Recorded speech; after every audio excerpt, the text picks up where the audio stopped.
An annual plumbing check is a great way to keep plumbing repair costs to a minimum by catching small problems before they become big, expensive disasters. Hi, I'm Miriam Johnson, co-host of the TV series Home Time. A home's plumbing system can wreak havoc if it fails. Normally, most plumbing problems don't happen all at once. They start small and slowly grow over time. Catching problems early is precisely why the check is so important.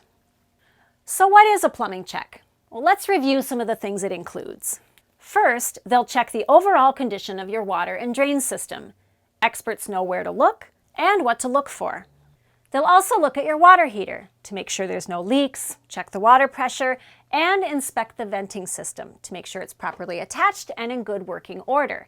Carbon monoxide is a byproduct of combustion, and a faulty vent could introduce these dangerous gases into your family's living space. Plumbing checks also include faucets and sinks, toilets, garbage disposals, septic systems, and more. A big part of the check is what you can't see. Using video technology, experts can look into your sewer pipe deep underground to make sure there's no root infiltrations, which could lead to deteriorating, collapsed, or blocked sewer lines. One common cause of blocked sewer lines is tree roots. They slow and eventually stop the flow of water in the drain, which could cause it to back up into your home. For the peace of mind that a plumbing check can provide, give us a call. We'll be happy to help you out.